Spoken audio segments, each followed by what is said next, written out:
dito guys, nakikita natin na nagkakaroon kayo ng problema sa pera, especially kung meron kayong karelasyon mga kapiksi, kasi parang yung iba sa inyo nadadama yung relationship nyo sa problema nyo sa pera, o kaya naman parang yung karelasyon nyo yung nagdadala sa inyo ng problema sa pera. So minsan may ganun let's say for example, may trabaho naman kayo ganyan, pero yung person mo parang pabigat sa inyo, hindi na nakakatulong, tapos dagdag gastusin pa, like baka yung person mo mahilig sa sugal, addict ganyan, or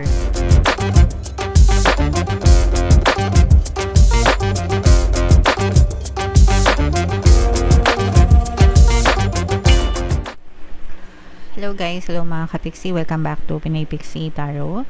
Ang pamagat ng episode natin for tonight is Money Money Come to Me. Ito yung ating money reading mga kapiksi para ngayong March para sa Scorpio, Sun, Moon, Rising, Sign, and Venus. So unahin natin tong deck na to mga kapiksi, tingnan natin yung mga mensahe para sa inyo.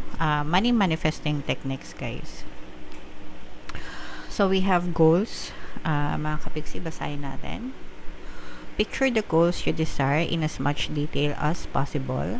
Experience your chosen outcome with all your senses as though you've already achieved it. Hold that thought, then send it out into the universe with your love and thanks. So ito mga kapiksi, no, ito yung pag sinabing picture the goals guys, ito yung paggamit ng visualization technique. Pag sinabing visualization, imagination, daydreaming mga kapiksi, na na-achieve nyo na yung goal na gusto nyo. And kapag nag-visualize kayo, you have to answer 3 things guys. Now, what would you see? What would you hear? What would you feel? You have to incorporate guys yung inyong 5 senses as much as you can. Na parang imagine niyo na nasa inyo na talaga yung desire nyo mga kapiksi, okay? And then hold that thought, hold that image in your head, ulit-ulitin nyo guys, and send it out to the universe with love and thanks. And kailangan yung technique na yan, gagawin nyo ng paulit-ulit mga kapiksi hanggang sa dumating yung desire nyo sa buhay nyo guys. So for this video, palagi ko kasing in-example guys, kunwari gusto nyo magkaroon ng kotse, no? Pero again guys, kahit anong kotse, let's say for example bag naman kung sawa na kayo sa kotse, bag naman, so kunwari gusto nyo branded na bag, luxury bag, ganyan. So anong tatak ba ng bag yung gusto nyo, diba? Anong tatak, anong brand, anong model, anong kulay, gaano kaliit, gaano kalaki, diba? Tapos imagine niyo may nagbigay sa inyo or bumili kayo or whatever, kung paano niyo siya nakuha, basta imagine niyo na nasa inyo na yung bag, nasa harap niyo na, tapos hinihimas-himas niyo, 'di ba? May mga texture naman yung mga bag mga kapiksi. So sa tingin niyo ano yung mararamdaman niyo kapag hinawakan niyo yung bag niyo? Tapos imagine niyo suot-suot niyo yung bag, tapos nagsasalamin kayo, 'di ba? Part ng inyong OOTD kunwari.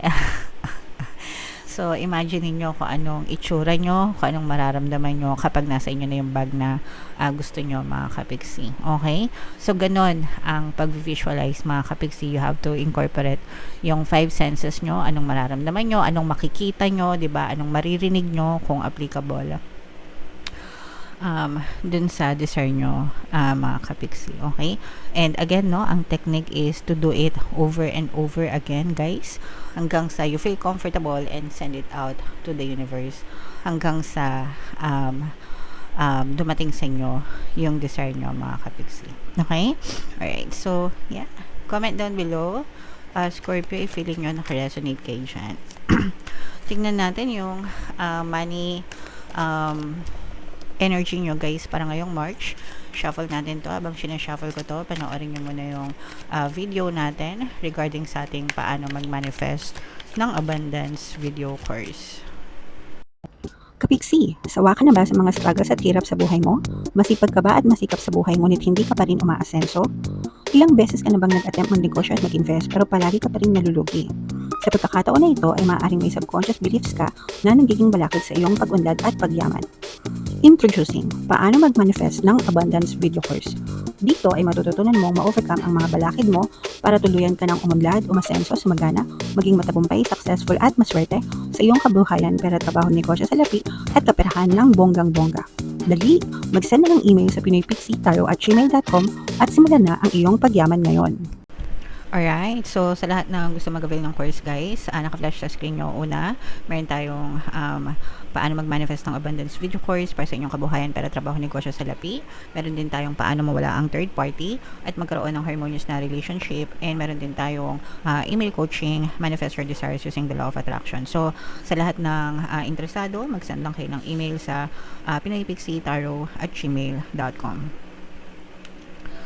So, Scorpio guys, kayo ay represent ng Queen of Cups sa ating spread. Ito yung ating money energy. Ito guys, medyo may pagkanega yung money energy nyo, Scorpio, no? Pero hindi naman ito magre-resonate sa lahat. Meron dito presence ng Earth signs, Capricorn, Taurus, Virgo. For some of you, maaaring may Earth element kayo sa inyong natal chart. Or you may be dealing with an Earth sign. Dito guys, nakikita natin na nagkakaroon kayo ng problema sa pera. Especially kung meron kayong karelasyon mga kapiksi, kasi parang yung iba sa inyo nadadamay yung relationship nyo sa problema nyo sa pera, o kaya naman parang yung karelasyon nyo yung nagdadala sa inyo ng problema sa pera. So minsan may ganun let's say for example, may trabaho naman kayo ganyan, pero yung person mo parang pabigat sa inyo, hindi na nakakatulong, tapos dagdag gastusin pa, like baka yung person mo mahilig sa sugal, addict ganyan, or whatever, na parang hindi na nakakatulong tapos nagiging pabigat pa sa relasyon nyo, sa kaperahan nyo. Yung iba parang pwedeng ginagatasan din, no? Although hindi naman lahat guys, pero yung iba parang ginagatasan kayo ng person nyo, and parang minamanipulate din kayo ng person nyo. Kumbaga parang hingi ng pera, o kaya naman guys, pwedeng hindi kayo nakakahawak ng pera, no? Mula dun sa person nyo, lalo na kung kunwari nagsasama kayo tapos sila lang yung may trabaho ganyan, tapos hindi ka makapagtrabaho kasi may anak ka, tapos parang kung ano lang yung iabot sa'yo ng person mo, yun lang yung pinagkakasya mo, yung mga ganun mga kapiksi. Tapos wala kang magawa kasi kailangan mong tipirin ganyan, and kailangan mong pagkasyahin kung ano yung binibigay niya. So medyo disturbing para sa inyo, medyo frustrating ganyan, kasi parang nandun yung desire nyo guys na umangat yung inyong kabuhayan, pero meron kayong mga limitations mga kapiksi. So and yung limitations nyo nga again is sa relationship. So medyo mahirap para sa inyo guys, although hindi naman lahat mga kapiksi, pero if in case na naka-resonate kayo, comment down below, kasi medyo mahigpit yung inyong pinagdadaanan. You're also being advised dito guys na hanggang kaya nyo magtipid, kung makakatipid kayo, mag-save kayo mga kapiksi, kasi parang dadating yung araw na kakailanganin nyo ng pera, no? So parang kung meron kayong matatago guys for your emergency expense, kahit gaano kaliit ang sahod natin or kinikita natin mga kapiksi, makakapagtabi pa rin tayo kahit pa 20-20 lang or 50 sa isang araw guys, diba? Pag pinagsama-sama yun, malaki rin yung may ipon nyo guys. So itago nyo na lang mga kapiksi. What else guys? Dito parang sinasabi na may mga taong handa naman tumulong sa inyo mga kapiksi, yung mga nalalapitan nyo kapag ka naman problema kayo, pero ikaw pa rin yung pinaka the best na makakatulong sa inyo guys, kasi sometimes diba, sabi nga natin, pag gusto may paraan, pag ayaw may dahilan. So kahit nasa bahay lang tayo guys, pwede kayong kumita ng pera mga kapiksi, kahit may mga anak pa kayo, diba, wag natin gamitin excuse yun unless talagang may sakit kayo or incapable talaga, wag nang pilitin. Pero yeah, ito kasi guys medyo conflict talaga, no? Parang meron talagang matinding away or matinding balakid kayo sa kaperahan, Scorpio. So medyo magulo yung pera ninyo. Yung iba guys, nakikita natin na parang inaaway na rin kayo ng ibang tao, lalo na kung nababaon kayo sa utang. So let's say for example, umuutang ka sa kapitbahay mo, kaibigan mo, parang nagsisimula na rin silang mang-away sa inyo kapag hindi kayo nakakabayad sa kanila. So nararamdaman ko yung very stressful na energy sa pera sa inyo guys. Kaya ito medyo kailangan yung effortan mga kapiksi, hindi lang sa pagsisikap sa physical reality, pero kailangan nyo ng palitan yung mindset nyo, and always mag-pray and affirm, kasi pwedeng masipag naman kayo guys, pero baon-baon pa rin sa utang, or meron pa rin kayo mga financial blocks guys, no? Pwedeng nagtatrabaho naman kayo pero ganun pa rin, parang nag-i-cause pa rin. So sa mga ganung pagkakataon guys, ang kailangan nyong pagtuunan ng mindset ng pansin is yung mindset nyo, linisin yung mindset nyo and yung pagdadasal. Kasi yung sipag nyo nandun na no? Kailangan nyo lang linisin yung mga blocks nyo, yung mga balakid, okay? And sabay nyo ng pagdadasal. So, sa mindset guys, napaka-importante nun kasi most of the time nakakalimutan ng mga tao yun. Kapag ka problemado, ang isip nyo nakafocus lang sa problema guys. Dapat hindi ganun kasi the more na nagfo-focus kayo sa problema and sa worry, mas lalo kayo na problema. So, i-shift nyo siya into gratitude. Magpasalamat kayo. Ay, salamat po nakaraos kami today. For sure, kinabukasan, mas magiging okay ako, mas magiging magaan ang buhay ko tomorrow. Unti-unti, malalampasan ko din itong mga problema na to. Tomorrow is better. Today is better than yesterday. Yung mga ganun, guys.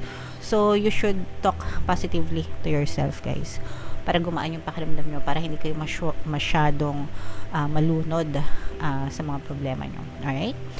And sabayan nyo ng mga money affirmations and pakikinig guys ng mga pampaswerte subliminals natin. Libre lang yan lahat dito sa YouTube mga kapigsi, and ang dami na nating share na success stories. And kahit kayo magbasa kayo ng mga comments guys, magugulat din kayo sa mga comments, no? So libre yan lahat dito sa YouTube. Ginawa ko yan para makatulong sa inyo. Papakinggan nyo na lang guys, okay? And sa money affirmations naman guys, yung mga sinishare ko sa inyo, money come to me, palagi ako may pera, palagi ako nagkakapera, I'm the king of abundance, I'm the queen of abundance. So palagi nyo lang siyang sabihin araw-araw guys hanggang sa makaraos kayo. Alright? So comment down below. Scorpio, medyo hindi maganda yung money energy nyo, pero bawi tayo next time. Comment down below if naka-resonate kayo for more tarot readings guys. Ito yung playlist nyo. Ito naman yung ating success stories ng paano mag-manifest ng abundance video course. Click here to subscribe guys. Ito yung ating mga pampaswerte subliminals. Thank you for liking, sharing, and subscribing. See you again next time. I love you all mga kapiksi. Have a nice day. Bye-bye.